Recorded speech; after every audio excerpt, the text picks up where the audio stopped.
Everyone. I'm so glad that you're here. My name is Susan, and I feel so honored to be with you on this journey through this course that I've named Breaking Cycles, Healing Childhood Wounds, and Becoming the Parent That You Want to Be. I'd like to start by saying a few things. The most important thing is perhaps to just take good care of yourself on this journey. This content can bring up sometimes feelings that are familiar, sometimes things that are brand new. And just because it's feeling hard or you feel overwhelmed doesn't mean that you're doing anything wrong. It's quite the opposite, in fact.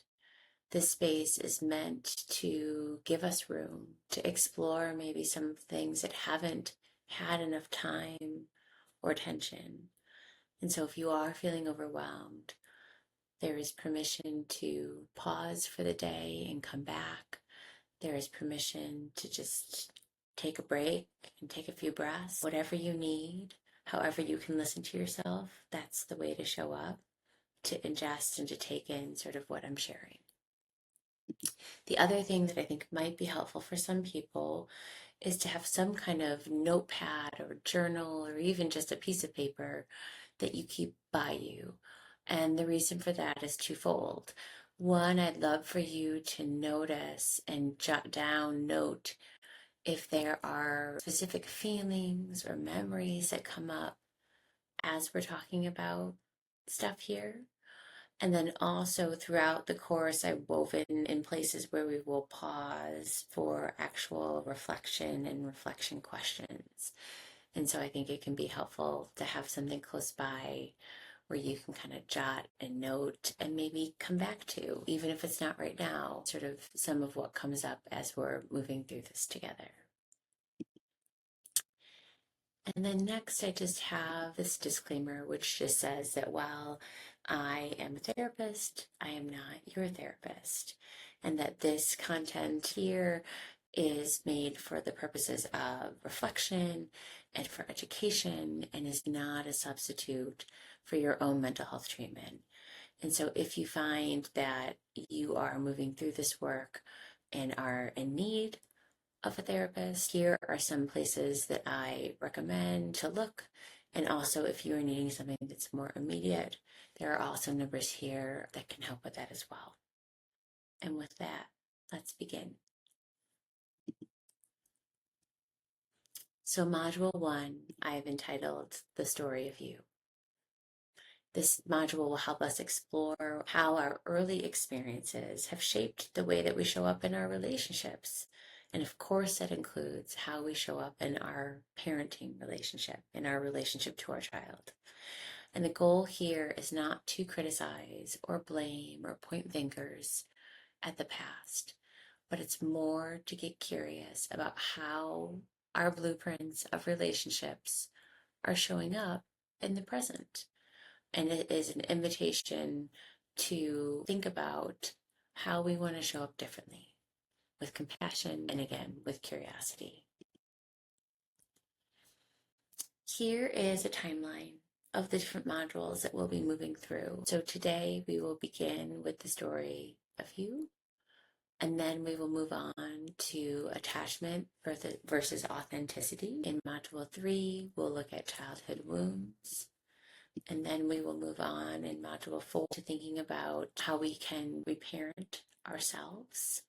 And then in module 5, we'll think about how to stay connected when our child is having big feelings and sometimes then when we're also having big feelings. I really love this quote from Esther Perel that says, "How we were loved as children becomes the blueprint for how we love and how we expect to be loved as adults."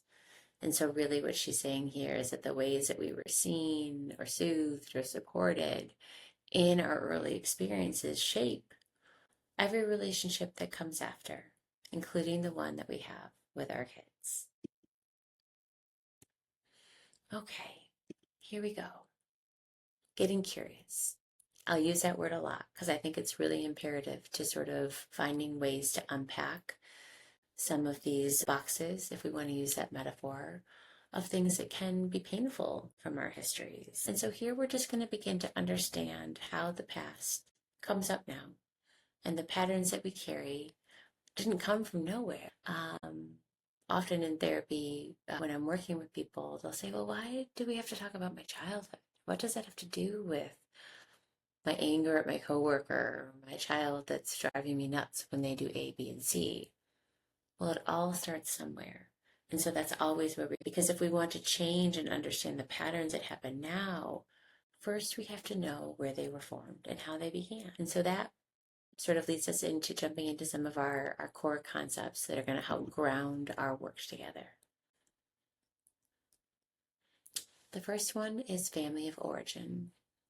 Your family of origin is the environment that you grew up in, and this can include parents, grandparents, aunts, uncles, a babysitter, a nanny, important coaches or teachers sometimes that help to shape or who had a meaningful role in shaping your emotional environment. Because every interaction that we have with a caregiver, whether positive or negative, becomes a thread in our experience, and all those threads together weave our sense of self, how we feel in the world, how we feel in our bodies, and that over time creates our sense of understanding around love and safety and identity.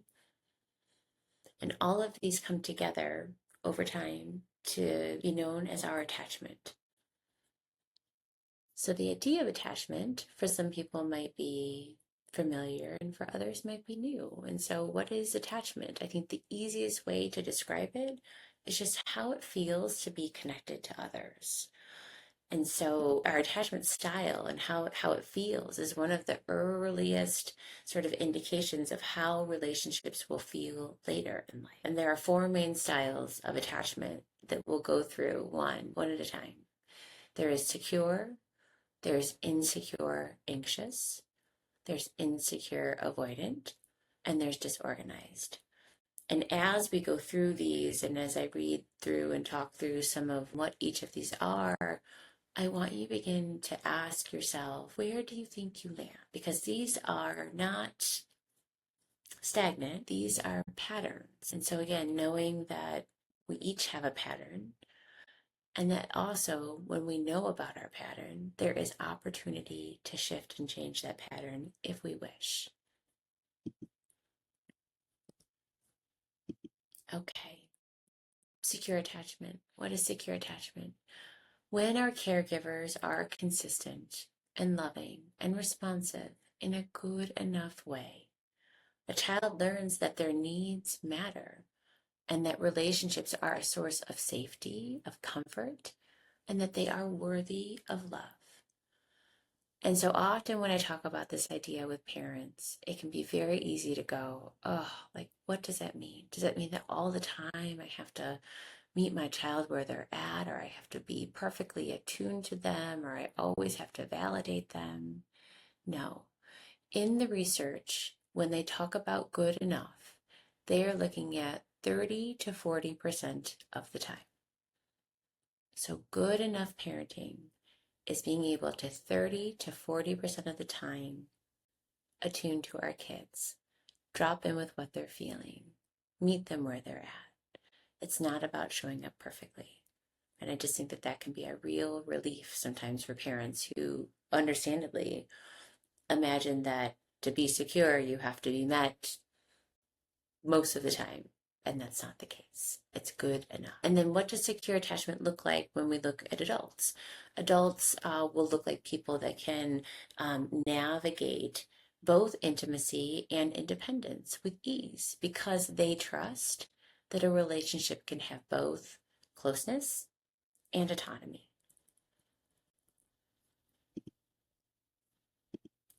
So now we have the two varieties of insecure attachment. We've got the anxious and we've got the avoidant. We'll start with the anxious.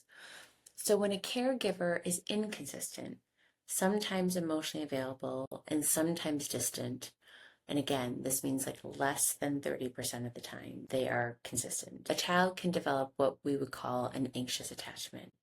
So this child is going to become hyper-focused on maintaining connection. That is going to be their primary goal.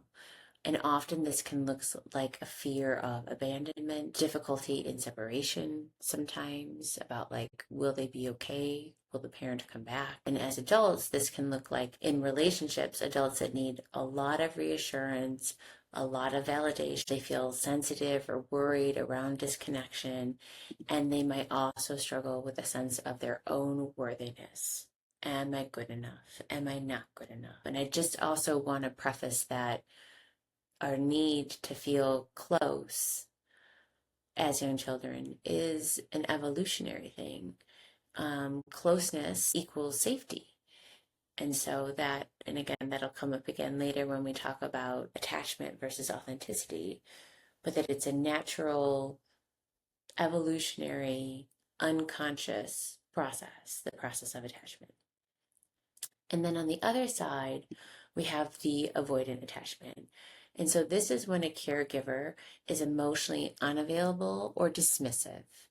The child might develop an avoidant attachment, and this child will learn to push down or suppress their emotional needs to maintain connection. So there's the theme. What do I need to do as a child to maintain connection to my caregiver? And as an adult, this can show up as sort of a hypervigilance or overvaluing independence. I do it all by myself. I'm better off alone. The lone wolf, if you will, that narrative. And they can really struggle to do sort of more emotional vulnerability with others because in their experience, that is not safe. And then we've got the disorganized attachment. And I just want to make a note that a disorganized attachment in terms of the caregiver is often coming from a place of a caregiver having their own unresolved trauma, neglect, and abuse. And so this is when a caregiver can be both a source of comfort, but also a source of fear. This creates an internal conflict for the child because they both want closeness and they also really fear it. And as adults, that can show up as in relationships that there's sort of like a push-pull, right? I want to be close, no, go away. Or I need you, no, I don't need you. And they both feel desperate for that closeness and connection. And they also are terrified of being hurt. And so the pushing away is protective. No, I'll be safer on my own. And so if attachment is about our connection with others, then authenticity is about our connection with ourself, our true self. And so it's our ability to stay connected to our true selves, our beliefs, our feelings, our needs. And both of these, attachment and authenticity, are essential for having sort of a positive, strong sense of self. We both need to feel loved and connected to in the outside world, and also that all of us can be loved, or that all of us is welcome at the table, not just parts of us, not just facets of us. And so authenticity is having sort of like that deeper alignment between our inner experience and how we're able to express that outward. Emotional regulation. We'll talk about this quite a bit. And again, this might be a term that some of you are familiar with and that you've heard before. And for others, it might be new. And so what is emotional regulation? Emotional regulation is not something that we learn in isolation. So the idea that young children can figure out their feelings by themselves in a healthy way is not true. Young kids need a caregiver to support them in the process that we would call co-regulation. So having the capacity to self-regulate and to emotionally regulate comes from early co-regulation when a parent or a caregiver, a trusted someone, helped us navigate hard feelings. Over time, this helps the child to trust that they can manage big feelings because they've had someone to help. And so that becomes internalized as the child who becomes the adult. their ability to go, I can handle hard things, or I can handle disappointment. It's okay when we get upset, but that happens from early co-regulation and having another person to help us. So here we are at the end of Module 1 and at our first set of reflection questions. And so if you've got that notepad or that journal, maybe pull that out now. I want you to think about, how did it feel to be connected in your family of origin? What did it feel like? Did it feel tenuous? Did it feel nerve-wracking? Did it feel easy? Did you feel scared? Was it complicated? What are some words that come to mind around how it felt to be connected when you were little and growing up? And then I want you to think about, were there certain things, certain feelings where it was easier to get connection? Certain things where you were like, yep, if I'm feeling this way, I know somebody will be there with me. And then on the other end of the spectrum, I want you to think about, were there certain things that were harder, or maybe it was impossible to feel like you could get connection? Note those two. And then lastly, I'll always be thinking with you about if there's memories that come up, because truly the memories that we have are sort of what gets stored inside of us, whether in memory and it's conscious, or unconsciously in our systems, in our bodies, about some of those patterns that we've been talking about. And so I find that if we do have access to certain memories, sometimes those can be anchor points of why it feels hard now, right? So just note those down too, if there are memories that come up, whether now or if one pops into your mind later. So I just want to thank you for being here, for diving in so bravely to Module 1, and I'll look forward to seeing you next time in Module 2.